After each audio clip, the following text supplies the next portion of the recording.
Tere kõigile jällegi, et Juhan on minu nimi ja saate nimi on Aeg maha. Ja täna on huvi rääkida sellisel huvitaval teemal nagu alternatiivharidus. Ja räägin siia ette ühe väikse loo ka, et olin pühade ajal sõbral külas ja sõbral on hetkel väike laps ja hakkasime arutama, et kuhu kooli tema enda lapse paneb ja kas üldse kuhugi paneb. Et ma eeldan, et paljud kuulajad ka tunnevad, et tavakool ei ole valik ja soovivad leida mingeid muid nii-öelda lahendusi ja alternatiivvalikuid. Ja täna olengi külla kutsunud endale Aivar Halleri, kes on loonud erinevaid Waldorf-koole ja teab selle teema kohta ilmselt siin Maarjamaal kõige rohkem. Ja olen sulle väga-väga tänulik. Tere Aivar. Tere, Juhan. Et aitäh kõigepealt, et oled tulnud ja selle aja võtnud. Et ma olen siia taha pannud ka sinu raamatu ja sealt tuleb ka välja, et oled elanud väga kirevat elu ja kogenud väga palju.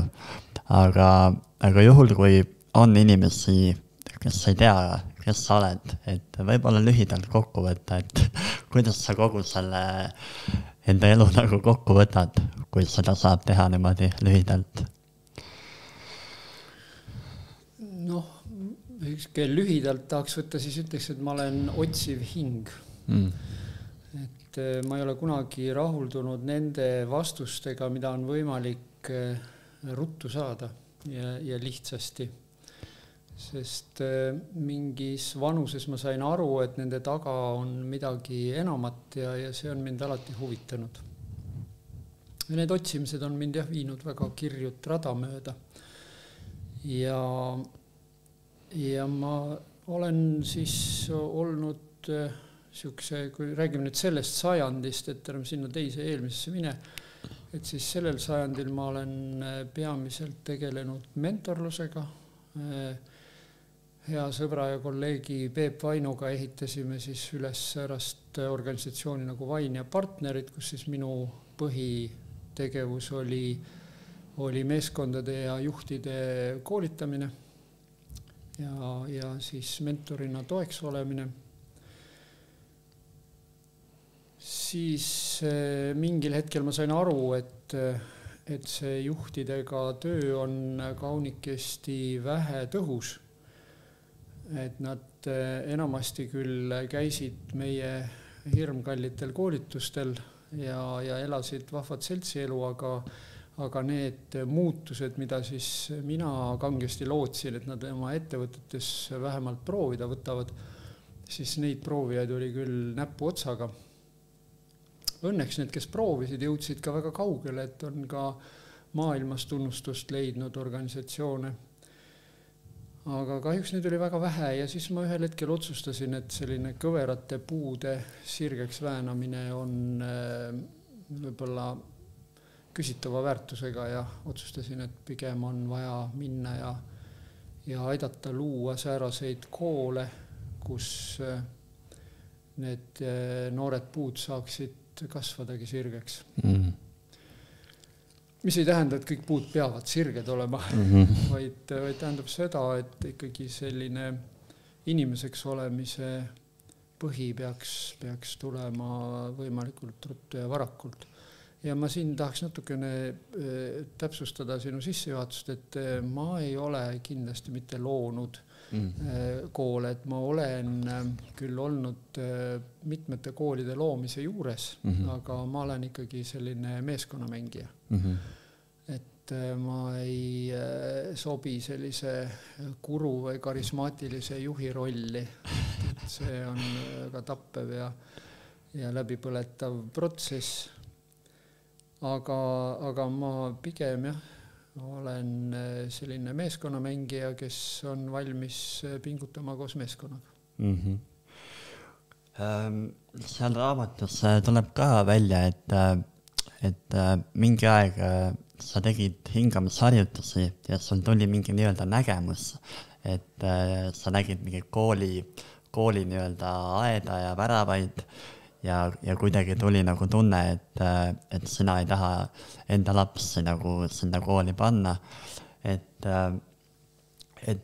võib-olla kirjeldaksin, et miks sina ei tahtnud panna enda lapsi tavakooli? Miks selline tunne nagu sinul oli? No minu enda koolikogemus oli siis ütleme, et seda võib nimetada vist kohutavaks. Ja loomulikult ma ei soovinud oma lastele säärast kogemust.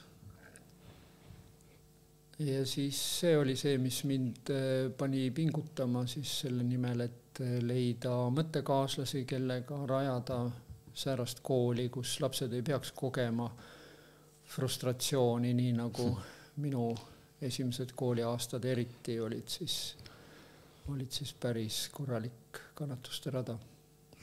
Okei. Mul endal ka, mul on samamoodi, et ma põhikooli küll lõpetasin ära, aga gümnaasium jäi poole pealt pooleli, kuna kuidagi ka oli tunne, et seda koormust on nagu nii palju kuidagi ja muidugi mängisin jalgpalli ka samal ajal ja kuidagi nagu seda oli kõik ka väga palju. Ja mul nüüd tuli selle koormusega meelde, et ma eile olin siis massööri juures ja ma muidu nagu mingid uudiseid ei loe, raadiot ei kuula, aga seal mängis raadio ja seal tuli välja, et hetkel on õpetajate siis streik, et nad tahavad palka juurde ja seal õpilase esinduse juht ütles, et tema nagu saab aru, et õpetajate koormus hetkel on ikkagi nagu ülikõrge ja palk on jällegi ülimadal. Et võib-olla lähmegi sinna Waldorf koolide juurde ja et kuidas üldse nagu sellise kooli loomine või aitamine käib nagu, et mida selleks vaja on või kuidas saab niimoodi, et hakkab nii-öelda tavainimene hakkab kooli looma nagu. Jah, eks selleks on vaja teatud ports kannatamatust ja pisut ka inimlikku sellist arrogantsust ja teadmatust. Ehk siis ma ise julgen arvata, et kui ma oleksin teadnud, mis mind ees ootab, siis ma ei oleks seda mitte mingil juhul teinud. Ja samas ka inimesed, keda ma siis olen mingisugustel hetkedel käinud aitamas nende enda teekonna peal ja olen neile ka öelnud seda, et ma annan neile informatsiooni nagu jupphaaval, et neid mitte ära hirmutada. Siis jah, see on enamasti üsna sarnane, et see nõuab sellist tugevat sisemist impulssi äratundmist, et sellisel moel enam edasi minna ei saa. Ja ma nüüd korraks tulen selle uudise juurde, mis sa kuulsid, et mina pean tunnistama, et mul on hea meel, et olukord on selliseks kujunenud. Mitte, et ma nüüd oleks rõõmus, et õpetajatele ei maksta väärilist palka. Ma ei ole nõus sellega, et see raha on nagu täiesti olematu. See raha on päris suur, aga selle rahaga ja mitte ühegi rahaga ei ole võimalik kinni maksta õpetajate tänast ülekoormust. Mitte ühegi inimese ülekoormust ei ole võimalik rahaga kinni maksta. Inimesed lähevad katki. Õpetajad on reeglina missionärid. Need inimesed, kes on valinud endale õpetaja ameti, see tuleb reeglina 99%, see on sisemine kutsumus. Ja selle kutsumuse järgi inimesed lähevad siis õppima. Kui nad, ma ei läheks praegu selle juurde, kuidas nad õpivad, mida nad õpivad, seda saab alati teha paremini. ja seda on vaja teha kindlasti paremini. Aga nüüd, kui need noored õpetajad lähevad kooli, ma olen ise noortele õpetajatele esimestel aastatel mentoriks ja täna on reaalsus see, et esimese aasta järel katkestab kolmandik. Ja kusjuures need on enamasti ikkagi õpetajad, kellel see on väga selge sisemine kutsumus olemas. Aga kui nad näevad seda, mis praegu koolis toimub, siis nad lihtsalt valivad paremuselt teise tee ja nad astuvad selle raja pealt kõrvale. Sest nad on absurdi olukorras. Et kui nad isegi teavad, mismoodi ja mida teha, siis nendel tegelikult valdaval enamusel neist puudub aeg selle tegemiseks, mida on vaja teha. Ja see nüüd, mis ongi kõige tähtsam, ükskõik millisest haridusest me räägime, aga see on põhjus, miks ma valisin Waldorf-pedagoogika omal ajal, on see, et seal on õpetaja ja õpilase vaheline suhe on kõige aluseks. Ja ühtegi õpetajat ei sunnita võtma klassi vastu rohkem õpilasi, kui on temal võimekust luua isiklikku usalduslikku suhet. Tema valib, vaatab need kõik järjekorras, seal enamasti ei ole mingisugust sellist tavapärast konkurssi katsete näol, vaid on perevestlused, sest Waldorf koolis võetakse kooli vastu mitte laps, vaid pere. Pere tuleb kogukonna liikmeks. Ja nüüd see pere siis suheldes õpetajaga püüavad luua sellise esmase kontakti, mille alusel õpetajal on võimalik siis saada aru isikliku usaldusliku suhte läbi selle lapse annetest. Võimalikult vara. Ja siis on selle õpetaja ja nende vanemate ülesanne aidata see anne või need anded, enamasti on mitmeid andeid igas inimeses, absoluutselt eranditult igas inimeses on anded. Ja siis saab aidata need anded kujundada võimeteks. Ja sealt kaudu sünnivad edukogemused. Kui täna küsida, miks Eesti koolis ja mujal paljudes riikides lapsed kaotavad juba teisel kooliaastal huvi kooli vastu, siis vastus on väga lihtne. Sest edukogemust ei ole. Sest algab mingisugune tants ja trall ümber hinnete ja kõige selle, mis siis on normeeritult kohustuslik. Kui sul siis juhtub olema klassis veel 20 pluss õpilast, kes kõik on karjuvad õpetaja tähelepanu järele ja kellest väga suur hulk, järjest suurenev hulk on hariduslike erivajadustega, siis on see õpetaja täielikult absurdi olukorras. Ta lihtsalt ei ole võimeline seda kontakti saama, isiklikku usalduslikku suhet, ja ta ei suuda pakkuda lastele seda edukogemust. Ta ei suuda suhelda nende peredega nii, et kõik osapooled saaksid anda oma parima ja see tekiks nagu selline ühine suunatud liikumine. Ja siis ongi ta üksi.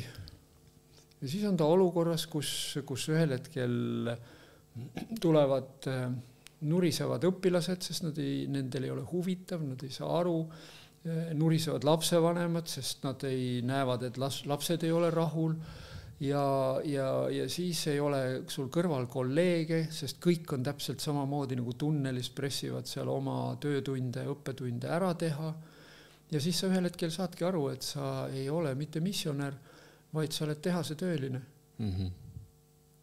Ja võt see on asi, mis frustreerib absoluutselt iga mõtlevat inimest ja nüüd, kui me mõtleme, et kuidas õpetajad on sinna olukorda sattunud, siis seda on tähtis mõista. Kui sa oled missionär, siis sa ei lähe tööle palga pärast. Palk on lisaboonus, mis aitab sul ära elada. Ja kui siis ühel hetkel öeldakse, et kuule, me ei saa praegu sinu palka tõsta, eks ju, sest see on nüüd see, keegi ei ole langetanud õpetajate palkasid. Õpetajate palkasid ei ole aastaid, et mitte öelda aastakümneid tõstetud. Ja see, et nüüd ühel hetkel siis jõuti mingisuguse kokkuleppeni, et kuule, tegelikult ikkagi võiks nendel olla vähemalt samasugune palk, nagu on teistel magistrikraadiga inimestel vabariigis. Ja siis hakati seda tõstma, siis see on täielik demagoogia, eks, et nüüd on õpetajad on vastutustundetud, õpetajad lihtsalt said korraks sõõmu õhku, aga nad väga suur hulk neist elab endiselt peost suhu ja nad suudavad ära elada päevast päeva nii-öelda normaalselt tänu sellele, et nad töötavad ülekoormusega. Võtavad endale lisakohustusi. Ja see ei ole mõistlik, see ei ole jätkusuutlik. Ja see on nüüd täna, kui me läheme siis Waldorf kooli juurde, siis kuna Waldorf koolid on valdavalt erakoolid kõik, siis seal on lapsevanemad saavad otsustada, missugune on see koormus ja kuidas maksta palka lisaks sellele juhul, kui on, eks ju, võimekust maksta rohkem, kui on riiklik norm, eks.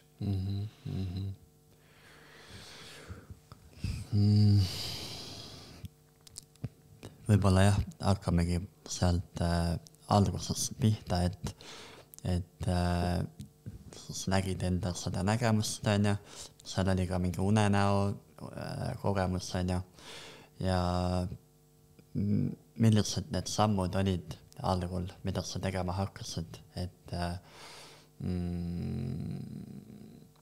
jah, võib-olla selle algusloo kohta, et seal intros ma proovisin ühte lugu rääkida, aga mul jäi see tegelikult pooleli, et sõber elab Mulgimaal ja mul endal on ka Mulgimaaga mingi huvitav tõmme. Mul ei ole seal sugulasi ega mitte kedagi, aga kuidagi tõmbab Viljandimaale ja meeldib nagu. Ja sõbraga nagu hakkasime rääkima, et teeme enda kooli, teeme Mulgimaa vabakooli, nii nagu Jesper Parve tegi Hiiumaa vabakooli. Et kui nagu lihtne või raske on üldse hakata nagu sellist kooli hakata tegema. Või äkki võtame näiteks selle Jesper Parve näite, et ma eeldan, et sa aitasid teda ka selle kooli loomisel. Et kuidas näiteks selle Hiiumaa vabakooli loomine näiteks käib? No see on üks tähelepanuväärne lugu ja mul on plaan sellest kirjutada kunagi raamat. Sest selle kooli loomine on alles pooleli. Et kunagi kui ma siis oma lastele kooli looma hakkasin, et siis oli ikkagi selline helesinine unistus, et mõned aastad ja see on valmis. Täna ütlen ma nii, et ühe kooli nullist käima saamine võtab aega ikkagi vähemalt 10 aastat. Siis 12 aasta pärast on sulle enam-vähem selge, et kas see toimib ja mismoodi peaks seda siis nüüd jätkusuutlikkuse huvides, et see ikka päriselt oleks ka 50 aasta pärast olemas, 100 aasta pärast olemas, et mis siis peaks ja kuidas peaks neid vundamenti veel tugevdama. Ehk see on pikk protsess, see on põlvkondade pikkune protsess. Ja nüüd selle konkreetse kooli puhul võib-olla on nagu esmane, see on selles mõttes väga hea näide, et Jesper lihtsalt helistas ühel toredal jõuluõhtul, soovis ilusat jõulupüha ja siis ütles, et kuule, et me otsustasime, et me ikka enam siit saarelt ära ei koli, aga see tähendab seda, et me peaks järgmine aasta lapsed kooli ja lasteaeda panema sügisel. Et kas sul on mõni idee, kuidas seda luua? Ja ma ütlesin, et see on nüüd nagu täiesti selline ülemäära pingeline, sest hea on alustada 2 aastat varem. Aga 9 kuud varem on nagu ikka väga-väga keeruline seda teha, aga mitte võimatu, eks. Et ma ei ole seda kunagi näinud, et keegi oleks sellisel moel teinud. aga miski ei välista, et te võite olla esimesed. Ja siis ütlesin talle, et esimene asi, et manifesteerige siis ja tehke sellest see kuvand, et võtke see jõuluõhtu ja kujutage endale peres ette, et mismoodi see võiks välja näha, see kool. Mis on teie unistuste kool, teie kodu lähedal koos lasteaiaga ja nii edasi. Ja ütlesin, et kui tuleb külalisi või käite ise kuskil veel püha soovimas, et vaadake veel, et kes need on, sest üksi ei tee seda mitte keegi, üks pere ei tee kooli. Ja siis ta helistas mulle samal õhtul juba päris hilja tagasi ja ütles, et kuule, kas sa saad tulla homme Hiiumaale? Mõtlesin, et oot, et homme on siis ju jõulupüha, et täna on laupäev, homme on jõulupüha. Ta ütles, jah, et on küll, aga kas sa saaksid tulla, et meil on siin nagu 15 inimest, kes tahaksid kokku saada. Ja see oli see koroonahulluse aeg ja siis me seal hüppasime jalalt jalale 10 kraadi külmaga kõpus ja õues ühe võimaliku maja ees. Ja sealt, see maja ei äratanud minus mingit entusiasmi, aga nendes 15 inimestes oli selge entusiasm olemas. Ja sealt üks osaleja teatas kohe, et siit pisut eemal on üks maja, mis on palju rohkem koolimaja.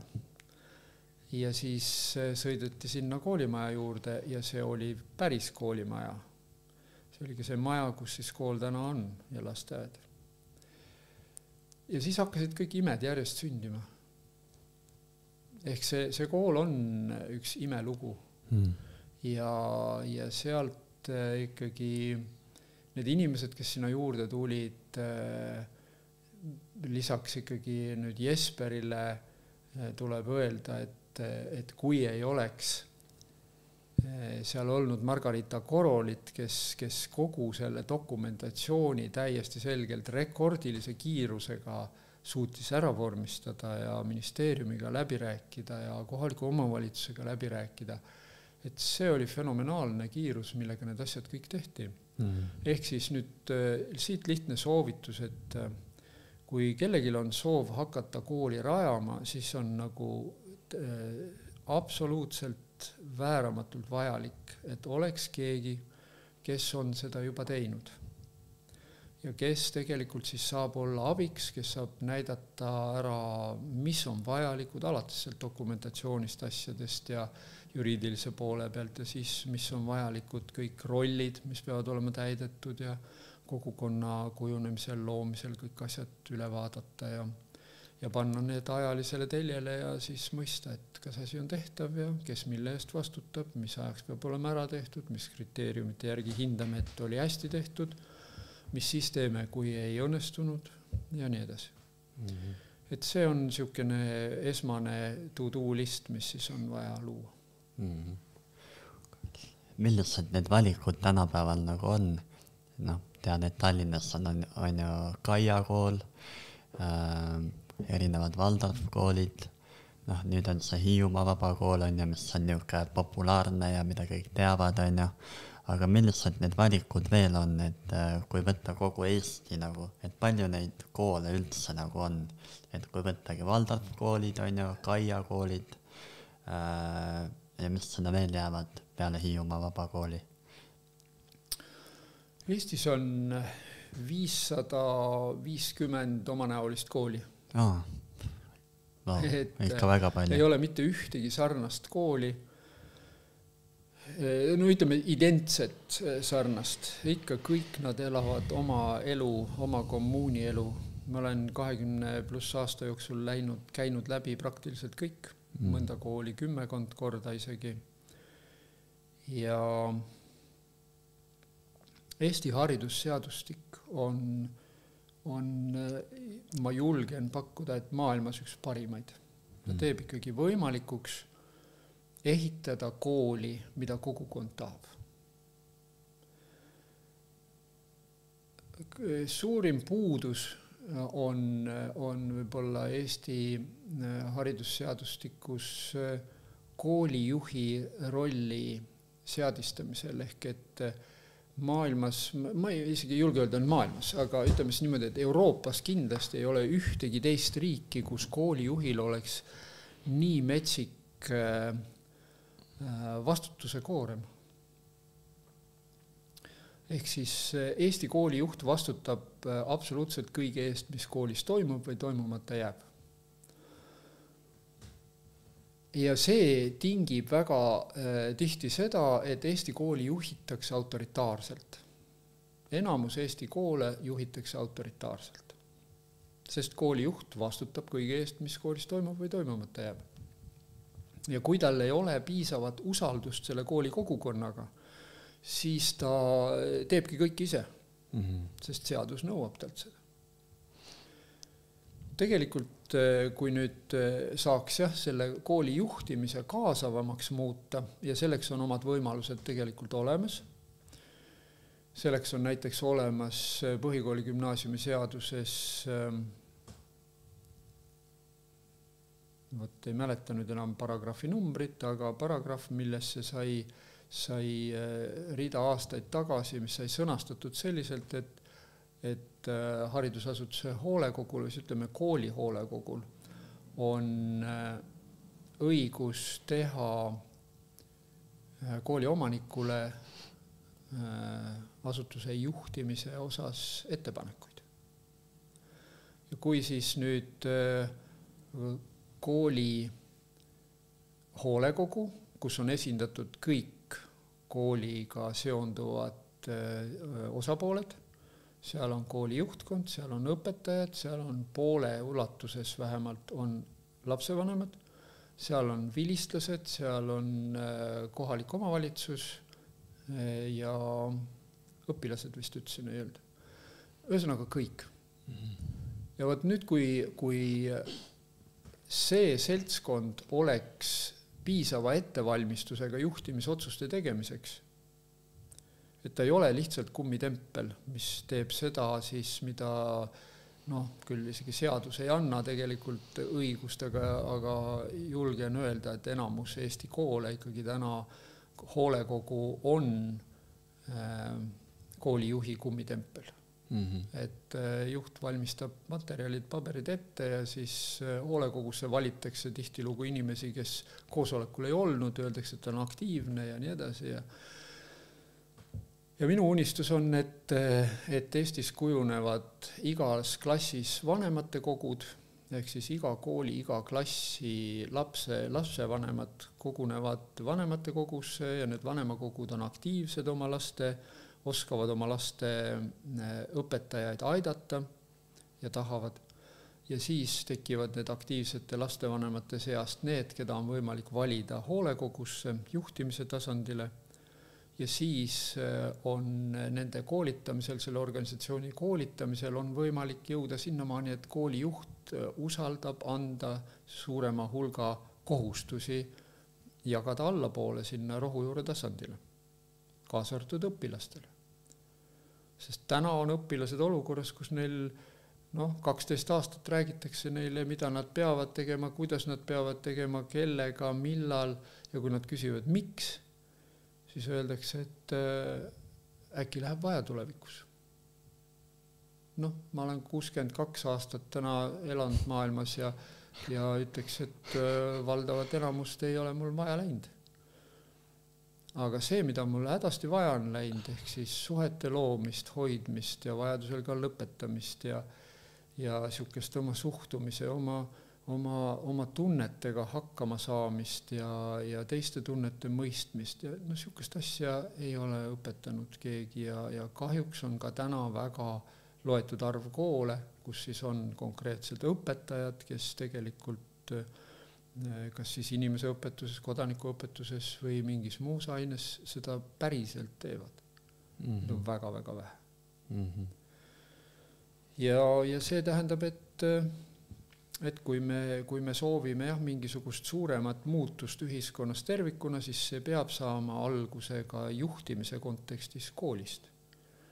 see, et Toompeal tehakse tuleb mingisugune kirjeldamatult armas partei, kes teeb kõik korda, seda ei usu ilmselt enam keegi, sest seda on 30 aasta jooksul nähtud, kuidas sinna inimesed lähevad ja oma näo kaotavad.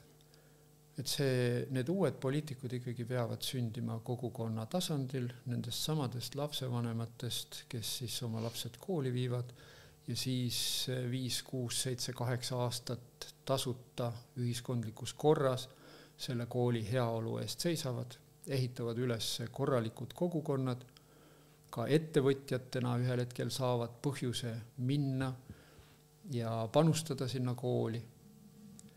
Ja kui nad siis on seda teinud 6, 7, 8 aastat, siis on kogukonnal ühel hetkel alust neile öelda, et kuule, et sa saad sellega nii hästi hakkama, et mine poliitikasse. Me tuleme sulle selja taha, me garanteerime sulle hääled ja teeme oma terve kogukonna korda. Et koolist alustasime, kool on kogukonna süda, kõik jätkusuutlikud kogukonnad on ikkagi lasteaedade ja koolide ümber. Kui ei ole lasteaeda ega kooli, ei ole ka tulevikku. Vanad inimesed surevad ära ja ongi kõik.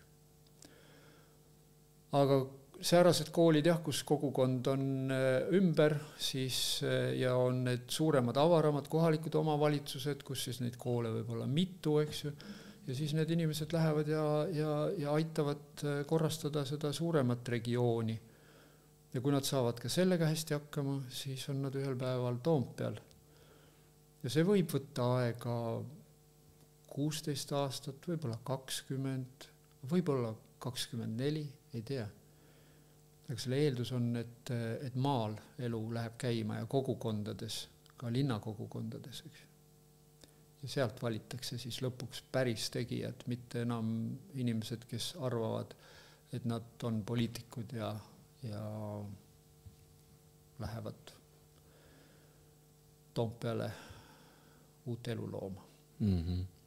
Kuigi seal on täna ka kogukonna inimesi, aga nad on täiesti selgelt vähemustes. Mida tähendab Waldorf kool? Et ma küll olen kuulanud ja lugenud, ma tean, aga et lihtsalt luua nagu jutule pinnast, et mida see tähendab? Waldorf kool, nagu ma ütlesin, et punkt 1, ta on lastevanemate kool. Selle loovad lapsevanemad. Ja teine selline eripära on see, et 8 aastat on üks ja sama õpetaja, on klassiõpetaja. See tähendab, et perekonnal on üks väga konkreetne inimene, kes on nende lapse arengu eest vastutav kooli poolt. Ja nende ülesanne on toetada seda inimest tema teel. Selle teekonna peal 8 aasta jooksul kool läheb küll ka edasi, eks ju, on ka gümnaasiumiastmeid, Tallinnas on ka olemas gümnaasiumiaste, siis samamoodi on olemas gümnaasiumiaste Tartus ja Rakveres ja Viljandis. Ja nüüd, kui see 8 aasta jooksul veel üks oluline asi on see, et hindeid ei panda. Ehk siis ei ole sellist numbrilist hindamist. Iga õpetaja, kes siis lastega kokku puutub, annab iga lapse kohta siis sõnalise hinnangu. Ehk need tunnistused, mida mina oma lastele olen siis saanud, kui ma vaatan enda tunnistust aastatest, 70-ndatest aastatest, siis seal need numbrid, välja arvatud 80. aastal vene keeles saadud 1, ei ütle mulle nagu mitte kui midagi. Et need on mida see 5 või 4 või ka 3 mulle ütleb. Ma ei tule sellega mingeid emotsioone meelde. Aga kui ma vaatan nüüd, loen oma laste tunnistusi, siis seal on õpetaja kirjutanud kõigepealt siis, et mis toimus, mis selle veerandi jooksul toimus, mis epohhe läbiti, mis teemasid ja kuidas läks klassil tervikuna ja kuidas läks minu lapsel. mida tal, mis olid tema edukogemused ja milles tal on hea veel pingutada. Ja see on midagi sellist, mis aitab vaadata mul täna tagasi kõigi oma 3 lapse teekonda, eks ju. Ma saan oma abikaasaga panna nad kõrvuti need ja vaadata, et näed, siin Eva-Maria oli seal, aga Katariina on nüüd seal ja Artur on seal, eks. Ja sealt tekib mingisugune selline kuvand, eks ju, kuidas mu lapsel läheb. Ja see isiklik suhe on väga-väga tähtis Waldorf pedagoogika juures. Veel üks eripära mõistet mainisin juba, eks epohhiõpe. Epohhiõpe tähendab seda, et 3-4 nädalat on üks konkreetne aine. On see matemaatika, on see emakeel või on see võõrkeel või on see mis vaid, on põhiaine. Ja kõik ülejäänud ained seondatakse selle ainega. Ehk see on nüüd, kui me tavakoolis oleme hakanud rääkima lõimimisest, ainete lõimimisest, siis Waldorf koolis on seda tehtud 100 aastat. Ja see on väga efektiivne, see toimib. Ja see, mismoodi siis need epohhid omakorda üles ehitatakse niimoodi, et see oleks eakohane, see kulgemine, mingid näidet tuua. 3. klassis näiteks käiakse läbi kõik vanad ametid. Selles vanuses, eks ju, 10-aastasena enamasti on lapsel oluline saada aru, kuidas elu toimib. Ja seal on tore, eks ju, taguda päris sepa juures oma esimene ahjuroop ja seal on puusepa juures hea vaadata, et kuidas ma nüüd teen endale selle mingisuguse kas puuhaamri või mingisuguse teise puutöörista, eks ju, või minna käia näiteks põllu peal, vaadata, kuidas hobusega või kuidas traktoriga külvatakse, eks ju, kuidas selle põllu ja peenarde eest peab hoolt kandma. Sellel aastal ka ehitatakse maja. Ehitatakse kooli õue peale maja, mis siis laps saab aru, eks ju, et sa ei saa katust teha ennem, kui sul on tehtud, eks ju, maja vundament ja siis on seinad ja kuidas siis pannakse uks ja kuidas aken ja kuidas need seinad püsivad koos ja kuidas sinna peale katus seostatakse. Need on kõik asjad, mida nüüd selles vanuses laps on võimeline vastu võtma ja sealt tekivad tal seosed. Ja nüüd, kui meil üldiselt kurdetakse seda, et lapsed ei tea veel 9. klassis, mida nad peaksid tegema, siis kui sa oled need vanad ametid kõik läbi käinud, siis need lapsed saavad päris palju aru sellest, milliseid ameteid tegelikult, päris ameteid, eks ju, me ei räägi nendest bullshit jobidest, mida David Graeber raamatu on kirjutanud, vaid me räägime päris ametist, mis loovad väärtust, sisulist väärtust. Et nendest saavad lapsed varakult aru. Ja siis need epohhid lähevad järjest edasi. Eks. Ja seal 5. klass on näiteks vana Kreeka ja need päädivad kevadel olümpiamängudega. Ja Eestis on tava korraldada iga kevad, siis üks koolidest, meil on 10 Waldorf kooli, üks koolidest korraldab siis kevadel olümpiamängud. Võtab ühe varasemalt juba valmis tehtud vademeekumi ehk korraldamise juhendi ja siis kõik teised koolid tulevad kohale, tulevad nagu Vana-Kreeka linnad, eks ju, linnade esindajad ja siis nad võistlevad kõik. Seal on lisaks spordile, on seal ka veel siis spordis on niisugune aastaid tagasi tehtud kaarikute võidu ajamine, eks ju. Ja siis on kaugusüppamine ja kõrgusüppamine ja odaviskamine ja ketta heitmine ja need on niisugused maadlus ja need on niisugused alad, mis on nagu sportlik, aga sinna juurde on ka siis niisugune kunstiline pool, eks ju. Esseed ja joonistused ja näitemängud ja see on kõik niisugune osa sellest õppimise protsessist. Ja see on nagu Waldorf koolides sellised printsiibid, aga kui sa ennem, mul jäi vastus nagu tegelikult poolikuks, küsisid ennem, et mis koole seal veel on. Ega meil on väga tugevaid klerikaalseid koole, ehk siis usulise suunitlusega koole. ja neid on ka juba 10 Eestis. Ja siis on Kaia koolid tõid välja, eks ju, siis on demokraatlik kool ja need on tegelikult neid omanäolisi koole tuleb järjest juurde. Et selles, et täna nagu oleks mingisugusest Montessori, ma arvan, et on nüüd praegu üks selline, mis tuleb ka juba selgelt esile, võib öelda, et ta on olemas, eks ju. Okay. Mingi aja pärast tõenäoliselt tuleb Frenee. Et neid erinevaid hariduslikke suunitlusi on ja nad ongi ikkagi selgelt omanäolised, et see, mida ma kirjeldasin praegu Waldorf-pedagoogika osas, see on omane Waldorf-pedagoogikale, aga samas on näiteks see sama kujundav hindamine on aastate jooksul üle kandunud teistesse ka nii-öelda tavakoolidesse, eks ju. Seda küll teinekord tehakse selle all igasuguseid vigureid, pannakse mingisuguseid maasikaid, pirne ja õunu lastele nii-öelda hinnete asemel, aga järjest rohkem nagu saadaks aru, et see küsimus ei ole mitte mingisuguses numbri muutmises sõnaks, vaid küsimus on nagu sõnalises lapse arengut saatvas sõnumis.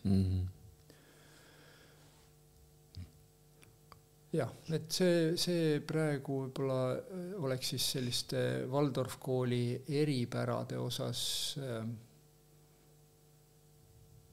et vaatame muu jutu sees, äkki tulevad mingisugused asjad veel vajalikuks välja tuua.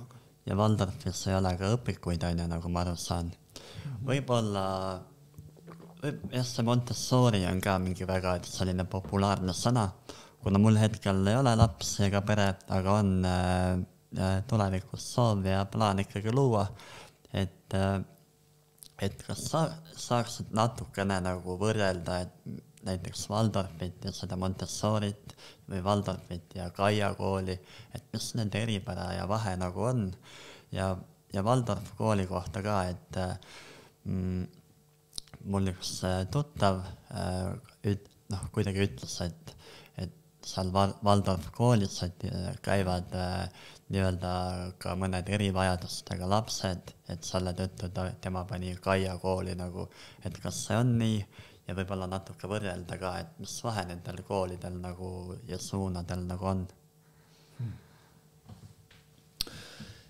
Nojah, eks ma mäletan, kui see oma lastele siis kooli kujundamine käis, siis mu head sõbrad siis Eesti tippspordist läksin ja rääkisin ja innustasin neid ja ütlesin, et kuulge, et nüüd kool saab kohe valmis ja et teie lapsed on ka väga teretulnud ja siis mäletan, kui üks väga mainekas sportlasest sõber tuli õhtul ninanorgus, tuli mu juurde ja ütles, et kuule, ämm lubas mu maha lüüa, kui ma oma lapse sinna lollide kooli panen. Ja ma olin üllatunud ja solvunud, tundes seda ämma ka. Siis mõtlesin, et kuidas saab nii rumalalt mõelda, et ei saa nagu üldse inimesed aru. Aga aastate jooksul ma olen ikkagi mõistnud, et kuna Waldorf pedagoogika on täna ilmselgelt üks väga väheseid, mis on siis ka vaimupuudega inimeste puhul väga hästi töötab. On andnud nagu suurepäraseid tulemusi. Need päikesekülad, mis Bernard Livekuudi juhtimisel kunagi käima tõmmati ja mis on täna üle maailma levinud ja meie oma Pahkla on niisugune hea näide. Et need on kõik sellised antroposoofilise taustaga, Waldorf pedagoogilised ja sealt, eks ju, nüüd inimestel korraga jääb, kui nad kuulevad, et oi, vaimupuudega inimesed ja Waldorf pedagoogika seovad need ära ja ongi kõik, eks ju. Ei saa neile inimestele pahaks panna. Waldorf pedagoogika tihtilugu on minu käest küsitud, et kas see sobib kõigile, samamoodi Frenee ja Montessori kohta ja ka Kaia kooli kohta ja minu vastus on, et ei sobi. Ei sobi. See peab punkt 1 sobima nendele vanematele, sest kõik nimetatud koolid võtavad vastu vanemad, pere. tervikuna. Ja kõigi nende koolide aluseks, kõigi nende suundumuste aluseks on looduse rütmid, elu päris rütmid. Ma ei tahaks hakata välja tooma nende erinevusi, need on marginaalsed. Aga ütleme seda, et nad on elu rütmile tuginevad ja see on, nagu ütleb, kõik. Et seal ei ole kunstlikke rütme sees nendes, nad on loodusele väga-väga lähedal. Ja nende nüüd valiku juures ma lihtsalt soovitan, et vanemad, kes nagu otsivad, võiksid käia nad kõik vaadata üle ja ennast kurssi viia nende kohe. Ja see üks asi on nagu kuulata podcasti ja minu siukest sooja õhkusid, aga teine asi on minna ikka kohale, olla seal. Kõik need nimetatud haridussuunad pakuvad võimalust lapsevanematelt koos, võtku laps ka kaasa ja lähevad kohale ja jälgivad neid tunde ja vaatlevad seda protsessi, külastavad koolimaja, külastavad lasteaeda. See on nagu see, kui sa lähed sinna ise kohale, siis sa tunned, kas see on see, eks. Ja kui sa oled nagu kõigis nendes 4-5 tundnud ennast nagu väga hästi, siis ongi nagu nüüd see küsimus, et sul tegelikult võtta see, mis on kodule lähemal. Võtta see, kus laps saab võimalikult ise jalgsi käia või rattaga käia ja tulla ja need on olulised, et laps õpiks ise hakkama saama. Võib-olla toorelt tuua välja, et mis on nii-öelda tavakoolides valesti. See on muidugi nagu kõlab väga nagu toorelt, et öelda, et midagi on vale ja midagi on õige, et võib-olla kellegi jaoks see ongi õige ja nad tunnevadki, et seal vaatavad puid ja teevad puu mingi maju ja haabreid, et mul ikka laps ikkagi peab minema ja ma ei tea, inseneriks saama, et seal ei ole aega neid maasikaid vaadata nagu, et aga ikkagi, kas sa tunned, et seal on midagi nii-öelda valesti, nii-öelda? Ma ütleks kõigepealt, see mõiste tavakool on jabur. Et see, nagu ma ütlesin, kõik koolid on eripärased. Ja ka need, kes õpivad kõik riikliku õppekava järgi, Eestis on kas siis nii-öelda riiklik õppekava või siis on Waldorf õppekava, mis on riiklikult tunnustatud, või siis on rahvusvaheline õppekava. Need on nagu 3 õppekava, mis on Eestis olemas. Mis see rahvusvaheline tähendab? See on nüüd spetsiaalne tehtud, mingid Euroopa koolid. See on nagu üle maailma. See on nagu mõeldud just sellise diplomaatilisele korpusele ja nii edasi, kuigi väga paljud diplomaadid ikkagi valivadki ka, ütleme, diplomaatiline korpus valib oma asukoha selle järgi, et seal oleks ka olemas Waldorf kool, sest väga paljud diplomaatide lapsed käivad Waldorf koolides. Aga see International School on siis nagu üks siukene, kus ma usun, et valdav osa diplomaatide lapsi ilmselt käivad. Et see on see põhjus, miks see õppekava peaks või on kõikides riikides nagu kinnitatud. Aga nüüd tulles tagasi su küsimuse juurde ja nimetame, et siis mina soovitaks tegelikult jättagi ikkagi kõrvale selle mõiste tavakool. Et kõik koolid küll on olemas, ma saan seda öelda, et me saame eristada, on kogukonnakoolid ja siis on kooli kogukonnad.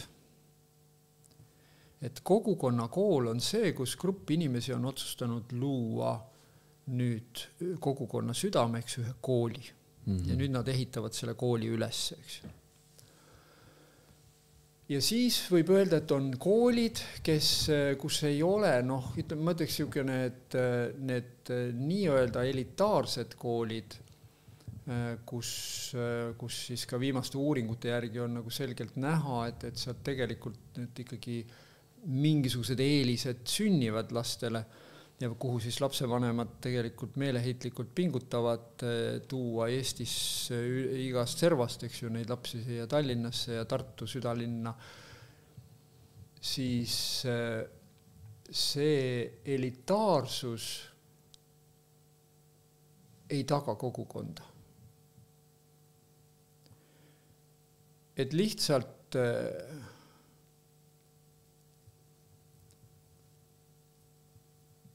jah, ma ütleks niimoodi, et kogukonna eeldus on see, et on väga selgelt toimiv kogukondlik mehhanism, süsteem, mis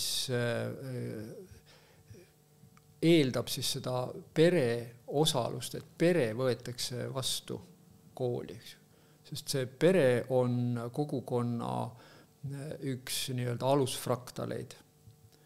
Inimene küll ka, eks ju, ja saame jagada emaks, isaks ja lasteks, eks ju, aga see pere on ikkagi see alusfraktal, millest need aluskivi, millest ehitatakse kogukonnad üles, eks ju. Ja nüüd, kui ma vaatan, et mis siis nendes koolikogukondades, kus lihtsalt inimesed ongi nagu nüüd siis kas siis aadressi järgi või siis mingil muul põhimõttel saanud nii-öelda ühte majja oma lapsi tooma ja seal siis õppima, et nendes koolides võib-olla kui me räägime nüüd probleemidest nendes koolides, probleemid ongi ikkagi selles, et õpetajal ei ole piisavalt aega iga lapsega seda suhet luua, isiklikku usalduslikku suhet. Edukogemus jääb saavutamata ja niimoodi muutuvad need koolid lihtsalt tehaseks, kus õpilased käivad nagu töölised, sest õpetajad käivad nagu töölised ja kõik teevad lihtsalt mingisugust tööd. Kõigile on antud mingi lubadus, et tulevikus läheb paremaks. Ja siis, kui lõpetad selle kooli, siis öeldakse sulle, et nüüd oled valmis vastutama ja nüüd algab sinu isiklik elu, aga see laps või see noor ei ole tegelikult selle 12 aasta jooksul omandanud sisulist mitte mingisugust otsustamise oskust, sellepärast, et tal ei ole ühtegi kohta, kus ta oleks saanud otsustada, sest kõik on tal ette kirjutatud. See on ainult hommikul otsustada, kas ma lähen kooli või panen poppi, eks. Ja see ei ole nagu see otsus, mida me tegelikult tahaks talle anda, eks ju, teha.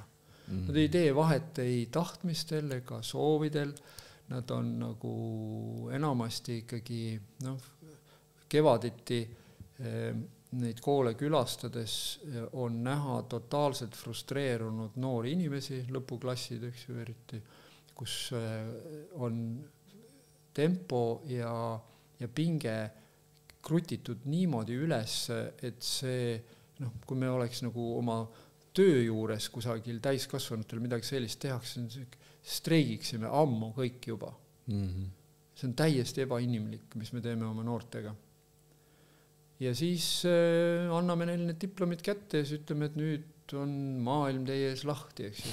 Ja tegelikult neil sisuliselt puudub, nad saavad järgmise poole aastaga, 2 aastaga saavad aru, et neil sisuliselt enamusel, valdaval enamusel neist puudub igasugune ettevalmistus eluga kokkupuutumiseks. Ja seda ma loen probleemiks, jah.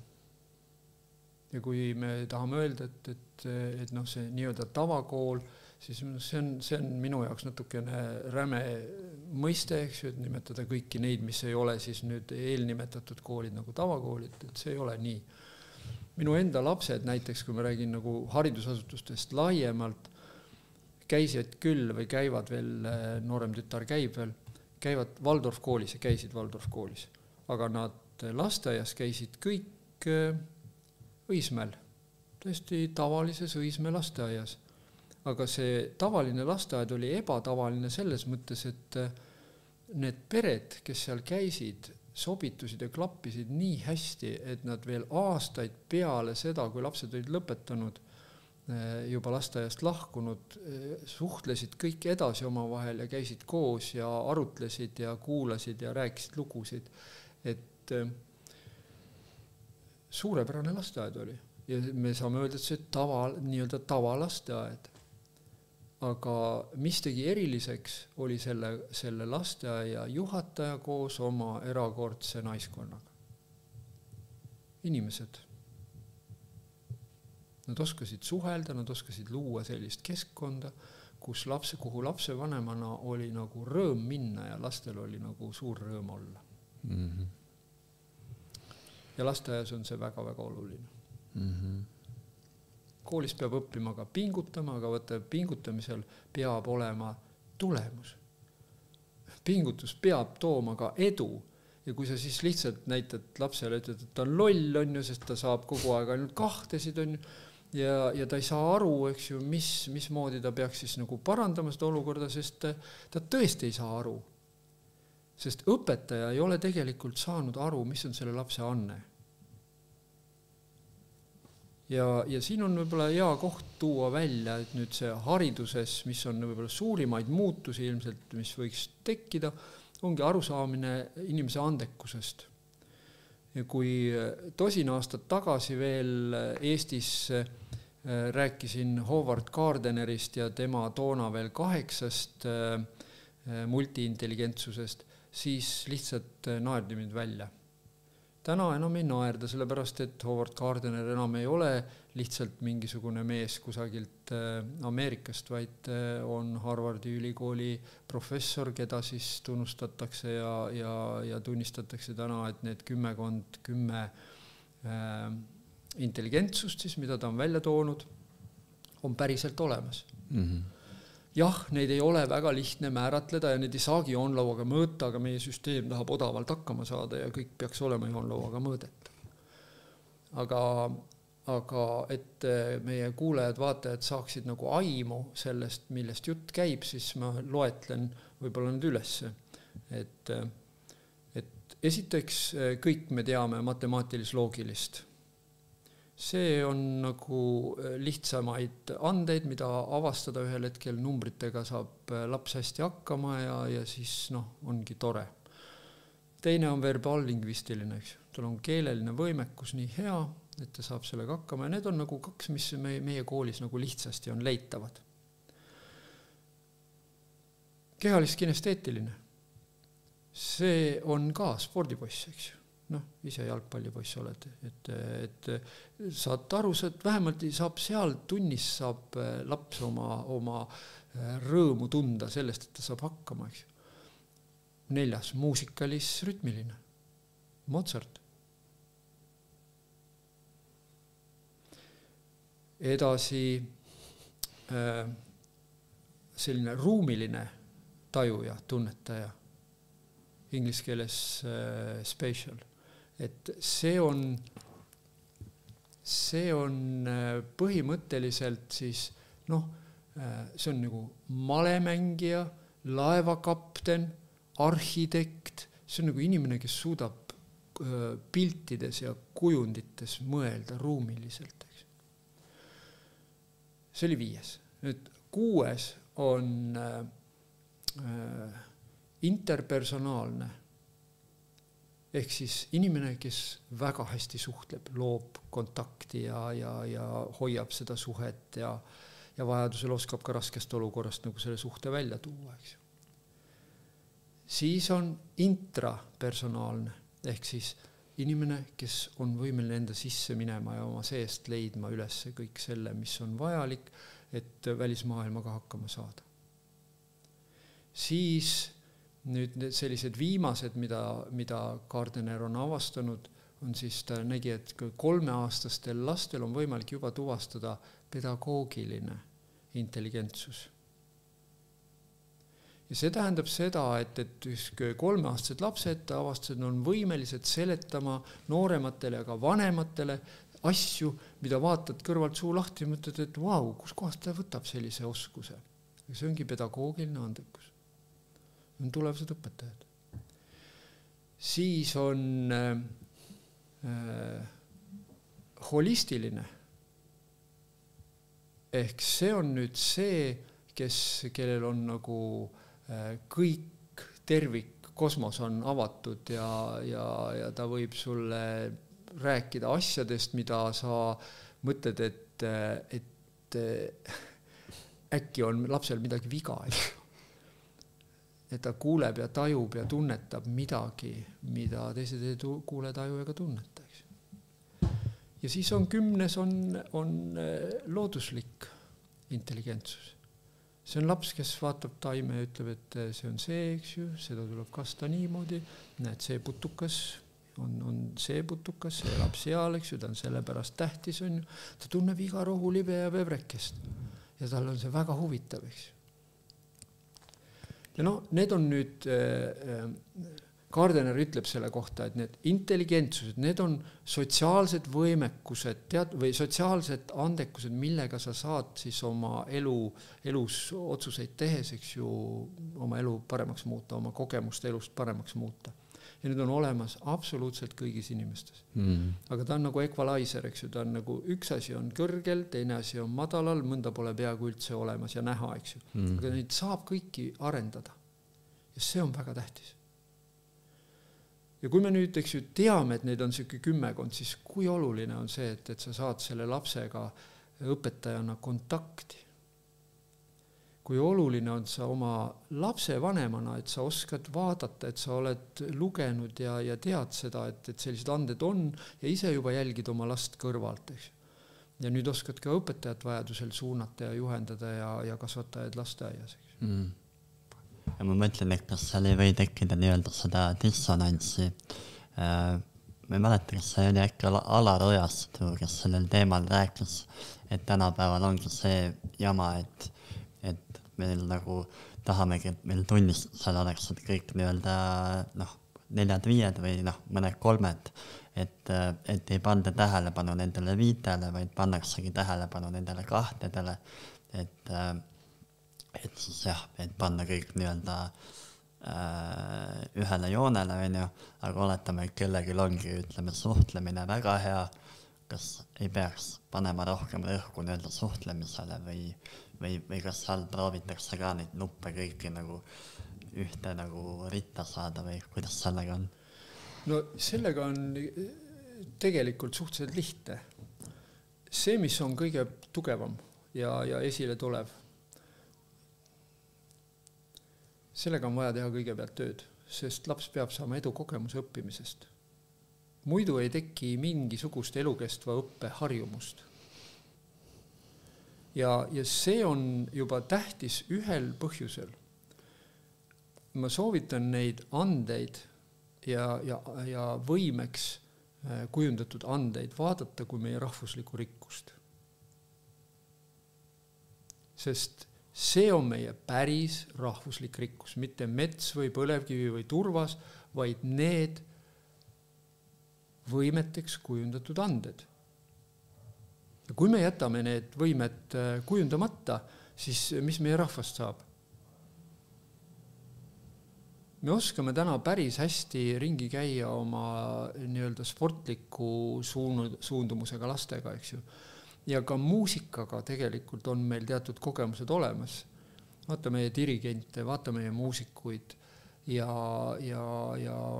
meie sportlasi, eks ju. Aga ma ei julge seda öelda, et me isegi oma matemaatilist ja verbaallingvistilist oleme osanud väga hästi ära kasutada. Ei. Mulle tundub, et me oleme ikkagi selle jätnud nüüd ka need anded seal, ka need klassikalised anded, eks ju, ikkagi loksuma sinna kuskile ja see, kui klassis on sul 30 õpilast ja sul on nendest pooled on haridusliku erivajadusega, siis sa oled nii blindris õpetajana, et sul ei ole mitte mingisugust aega tegeleda mitte ühegi lapsega sisuliselt. Sest sa tegeled sellega, et lihtsalt hoida kogu seda metsikut stihjat mingisuguseski korras. Eks. See on õpetaja tänane reaalsus ja sellest ei saa aru mitte ükski inimene, kes ei ole seal klassi ees ise seisnud. Selles ma võin mürki võtta. Sest ma olen näinud nii palju sellist suhtumist, mis ka inimeste poolt, kes tegelikult on varem ise olnud õpetajad, kes täna ei kujuta ette, mis koolis toimub. Ja seda muutust ei saavuta mitte mingisugusel muul moel, kui õpetajad peavadki tulema tänavale. Peabki olema valus kõigil inimestel. See jutt täna, et õpetajad peavad nagu mõtlema selle peale, et nad panevad vanemad, lapsevanemad nagu blindrisse, et mis nad siis peavad tegema, peavad nagu tööle mitte minema, siis ma ütleks, et jah, peavad aru saama, mis olukord valitseb meie hariduses, mis olukord valitseb meie koolis. Kui me oma õpetajad ära ei päästa, siis huvitav, millega me selle oma kultuuri, oma keele ära päästame. Seda riiki on meil vaja ainult 3 asja pärast. Ainult 3 asja pärast. See on meie keel, meie kultuur ja meie elulaad. Punkt. Ja nüüd on nagu see küsimus, et kui see riik ei hoolitse selle keele, kultuuri ja elulaadi eest ja ei aita seda sellisel moel, nagu me tunneme, et on kohane jätkusuutlikkuse huvides, siis kui enamus inimesi tunnevad, et see ei ole kohane ja tulevad tänavale, siis on vaja teha tõsiseid muutusi riigis.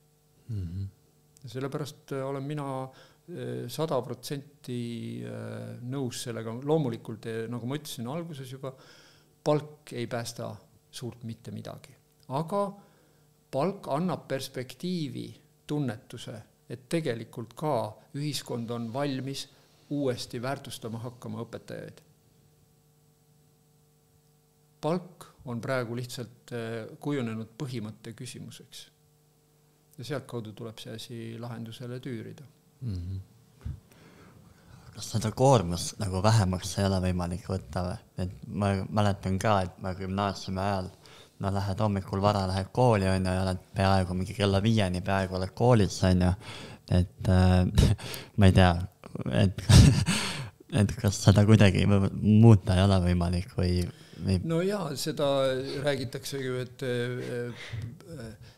võtame suvea vaheajal lühemaks ja mis peale õpetajatel kukuvad juuksed peast ära hirmust, sest väga tihti nad vastavadki seltskonnas põhjus, miks nad veel koolis on, ütlevadki, et see on 3 põhjust. Juuni, juuli, august. Aga ma ei arva, et see kooliaasta suvesse viimine oleks mõistlik. Üldse ei arva seda on tehtud proovi erinevates riikides ja see ei ole andnud soovitud tulemusi. Küll aga on mu tunne selline, et õppekavad vajavad rehitsemist. Need õppekavad peaksid olema palju õhemad. Jutt sellest, kõik naljaga pooleks me nimetame omavahel siis neid inimesi ainepatoloogideks, 11 nimetame ainepatoloogideks, kes siis räägivad seda, et võt näed, minu aine on nagu kõige tähtsam siin, need asjad peavad olema kõik ära õpitud. On ju. Siis tegelikult, nagu ma ütlesin, laste ettevalmistuseks elus on vaja baasasju. Ja ülejäänud osas on vaja tekitada huvi ja hoida huvi. Ja lapsed õpivad kõik asjad ära, mis on vajalikud eluks, päriselt. Kas Waldorf-koolides on kodutööd ka või ei ole? On koole, kus on ja on koole, kus ei ole. Aga üldjoontes ikkagi peamiselt arvestatakse sellega, et kool on see õppimise koht, kodu on sotsialiseerumise koht. Laps peab saama peale pingelist koolipäeva suhelda sõpradega, mängida, joosta õues, olla vaba õhu käes, olla oma vanematega, suhelda nendega. See on vajalik. Ja selles mõttes kodutööd on suht minimalistlikud. Aga kuidas selle nutimaailmaga on, et kas sa tead, et kas nii-öelda nendes tavakoolides, või kuidas see õige öelda on, kui need tavakoolid ei ole, kuidas see õige väljend? Räägime koolist. Et kui koolides on nagu tundub, et hakatakse võtma ka nutiseadmeid nagu abiks, et kuidas sa nagu seda nuti ja kooli seos näed ja kas Waldorf-koolides pigem nagu välistatakse neid, et pange need kinni ja ärge üldse välja võtka või kuidas sellega nagu on? Waldorf-koolis põhimõtteliselt enne 8. klassi ei kasutata arvutit. Selleks, et õppida selgeks arvuti toimimise põhimõtted, ei ole arvutit vaja. See on nagu puhas matemaatika ja väga selgesti ilusti läbi töötatav ja mõeldav, isegi programmeerimist saab rahulikult õppida ilma, et sul oleks arvuti. Ja seda tehakse 100 aastat juba. Ja see põhimõte nüüd mis moel siis Waldorf-koolid on suutnud hoida seda ekraaniaega miinimumis oma lastel, on ikkagi tingitud perekondlikest otsustest. Sa ei saa, kui su laps on päeval, on ta siis selles keskkonnas, kus talle antakse kõik muud asjad kätte, mis tal on vajalikud, ja ta saab siis oma õppimise protsessid teha nende vahenditega ära, siis kui ta siis õhtul ja oma trennides ja mujal on ikkagi liigub ringkondades, kus on igal hetkel on sul võimalik nende dopamiini laks kätte saada oma põidlaid kruttides ja mitte midagi sisuliselt pingutades, siis on nagu häda, sest ta näeb sealt kõrvalt, et on teine maailm, paralleeluniversum.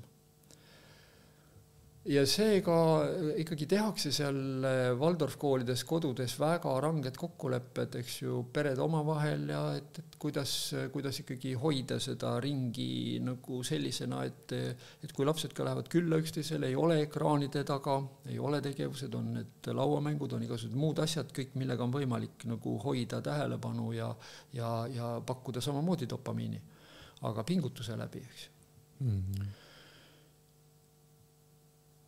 Waldorf hariduses on põhimõte, et ennem kui laps puutub kokku irreaalse maailmaga, ühtede ja nullidega, eks ju, sealt maailmast,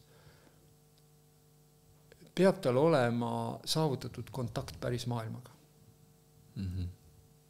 Et see kõik, mida puutumise ja tunnetuse kujunemisel üks vaja on, need asjad peavad olema kõik, see füüsiline, bioloogiline areng peab olema saanud ja mentaalne areng peab saama toetatud.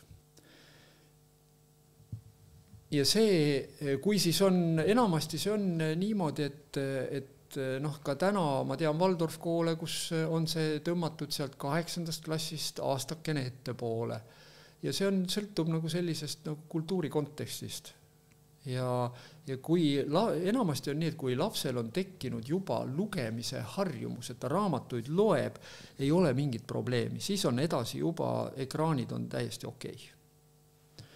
Aga aja limiteerimine on nagu absoluutne vajadus. Ja ma lihtsalt, kui paljud lapsevanemad on nagu aastaid, kui ma sellest 10 aastat tagasi rääkisin, siis ma olin naerualune lihtsalt. Aga täna enam ei ole, sest meie laste vaimne tervis ja nendes teistes regioonides, kus siis olid nagu esimesena tormati sinna peaes ekraanidesse, me näeme täna, mis toimub. Ja meil on täna juba väga olulisi metauuringuid, mis toovad selgelt esile, eks ju. Mul on võimalus olla ühe 26 maailma tippülikooli ja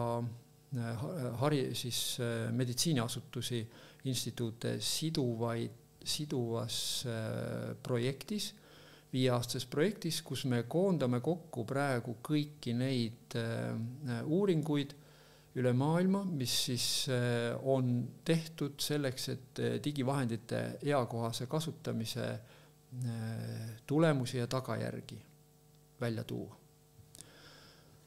Cambridge ülikool juhib seda ja see on ma arvan midagi, mis hiljemalt 5 aasta pärast annab maailmale väga olulised sõnumid, aga neid projekte on teisi ka. Et need samad Waldorf Euroopa erinevad ühendused on koondunud ühte Hermes projekti. See eelnev projekt, mille advisory boardis kannab nime Bootstrap, aga need sellised püüdlused näidata maailmale teaduspõhiselt, et me oleme vindi lasknud keeranud üle. Need pingutused kannavad vilja, ma arvan, lähiaastatel. Ma lihtsalt, kui teinekord on need sellised arutelud ja öeldakse, et mina keeran vinti üle, siis ma lihtsalt juhin tähelepanu, et Bill Gates, kes, või võtame tegelikult parem näide, on veel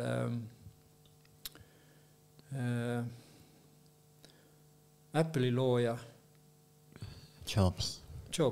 Steve Jobs. 2010 tuli ta lavale iPadiga. 1,5 tundi rääkis sellest ja kirjeldas kõiki neid erakordseid võimalusi.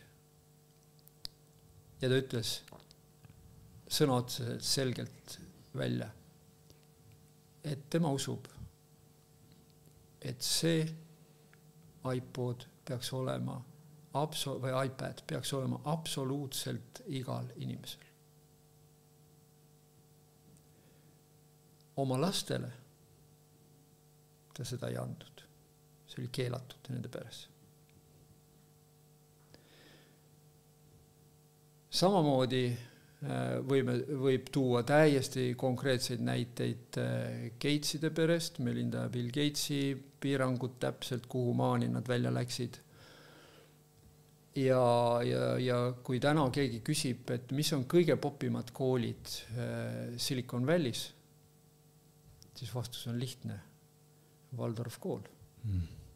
Kui küsid miks, siis vastus on sellepärast, et 8 esimest klassi käib kogu õppeprotsess ilma arvutiteta, ilma ekraanideta.